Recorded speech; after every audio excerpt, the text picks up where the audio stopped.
Hello, everyone, and welcome back to our podcast. I'm your host for today. Thank you so much for joining us. Today's episode is going to be a very interesting one because we're talking about very famous fairy tales called Rapunzel. Most people know Rapunzel because of her incredibly long hair, but did you know that this story teaches us many important lessons? To help us explore this story, I have a special guest with me today. Welcome to the podcast. Thank you so much for inviting me. I'm Nadia, and I'm really excited to be here. Rapunzel has always been one of my favorite fairy tales, and I'm looking forward to discussing with everyone. That's great. Before we begin, I'd like to ask you a simple question. Why do you think Rapunzel is still popular even though the story is hundreds of years old? That's a very interesting question. I think Rapunzel remains popular because the story isn't about magic or a princess, just about hope. Everyone experiences difficult situations in life, and Rapunzel reminds us that no matter how trapped we feel, there's always hope for a better future. Different generations can relate to the message.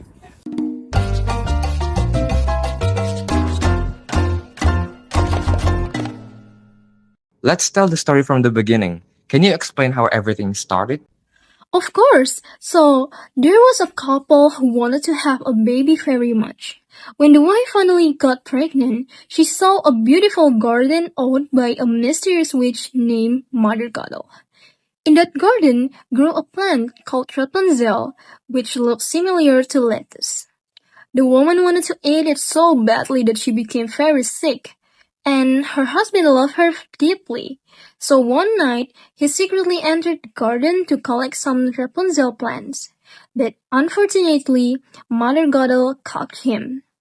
She was furious, and then the husband begged for forgiveness and explained that he only wanted to help his pregnant wife. Mother Gothel agreed to let him go, but she made one terrible condition.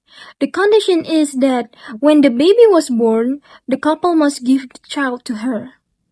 Although it was heartbreaking, the husband had no choice but to agree. Wow, that's actually very sad. So what happened after the baby was born? Mother Gothel came and took her away. She named the baby Rapunzel. Well, she raised Rapunzel as if she were her own daughter, but she never allowed her to experience the outside world. As Rapunzel grew older, she became a very beautiful young lady with incredibly long golden hair. When she turned 12 years old, Mother Gothel locked her inside a very tall tower. The tower had no stairs, no doors, and no way out. The only way to enter was by climbing Rapunzel's long hair. Whenever Mother Gothel wanted to visit, she would stand below the tower and shout, "Rapunzel, Rapunzel, let down your hair." And then Rapunzel would let her hair down and the witch would climb up. That sounds very lonely. Can you imagine spending your whole life in one tower? No friends, no school, no family, no internet. Exactly. Rapunzel never had the chance to explore the world. She spent most of her time singing, reading, painting, and dreaming about what life outside might be like. Although Mother Gothel told her that the outside world was dangerous, Rapunzel was naturally curious. She wanted to know what existed beyond the tower. Curiosity is a natural human feeling. So how did Rapunzel finally meet the prince? Okay, so one day, a prince was riding through the forest, and suddenly, he heard the most beautiful singing voice, and he followed the sound until he found that mysterious tower. At first, he couldn't figure out how to enter it because there was no door, but later, he secretly watched Mother Gothel visit Rapunzel. He heard her say, "Rapunzel, Rapunzel, let down your hair."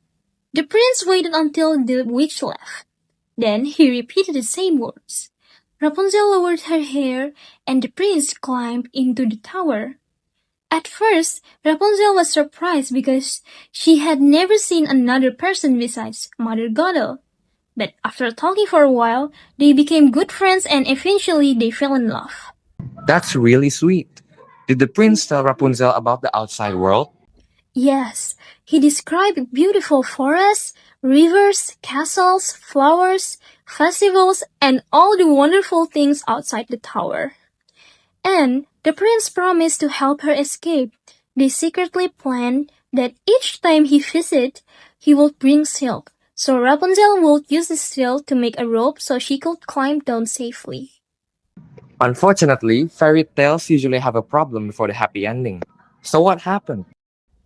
One day, Rapunzel accidentally revealed her secret to Mother Gothel.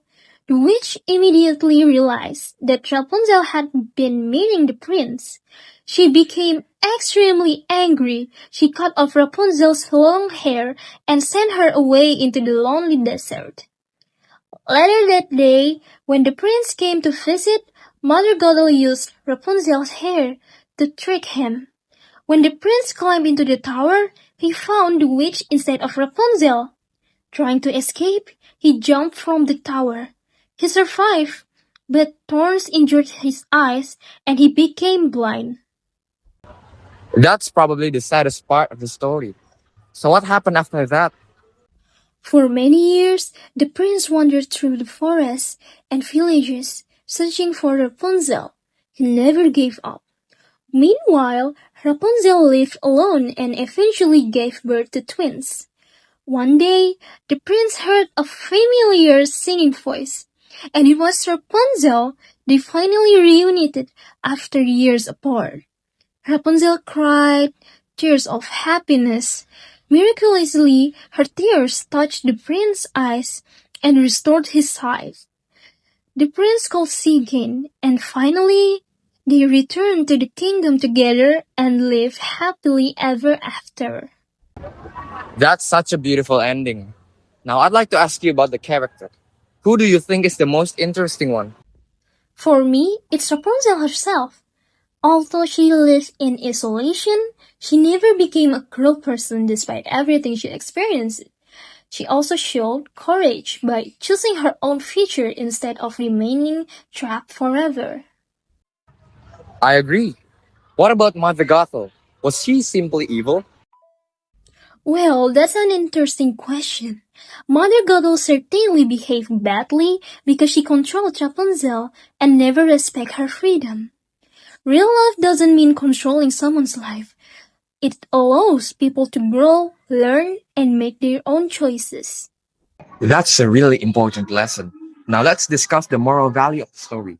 What do you think are the biggest lessons? There are many. First, never lose hope. Even when Rapunzel was trapped for years, she never stopped dreaming. Second, freedom is valuable. Everyone deserves the opportunity to make their own decisions. Third, love requires trust, not control. Mother Gothel tried to keep Rapunzel by controlling her, but in the end, she lost her. And finally, patience and perseverance are rewarded. The prince searched for Rapunzel for many years and never gave up. Those are wonderful lessons. I also think the story teaches us to be curious. If Rapunzel had never been curious about the world, she might have stayed in the tower forever. Curiosity helps us grow and learn. Absolutely. Curiosity is one of the reasons humans continue learning and improving. Before we finish, let's play a quick game. I'll ask you a few short questions. Ready? Ready, One word to describe Rapunzel. brave, Mother Gothel? controlling, The prince? loyal. Any favorite moment? When Rapunzel and the prince finally reunited after years apart, Favorite lesson? never give up hope. Great answer. Before we end today's episode, do you have a final message for our listeners? Yes, fairy tales may seem like simple stories for children, but they often contain meaningful life lessons. Rapunzel reminds us to stay hopeful, value our freedom, treat others with kindness, and never stop believing that difficult times will eventually pass. I hope everyone keeps reading stories because every story has something valuable to teach us. Thank you so much for joining us for today. I really enjoyed our discussion. I hope our listener learned something new about Rapunzel. If you enjoyed this episode, don't forget to listen to our next episode where we'll talk about another famous fairy tale. Until then, keep reading, keep learning, and keep believing in yourself. I'm your host. And I'm your guest. Thank you for listening. See you next time. Goodbye.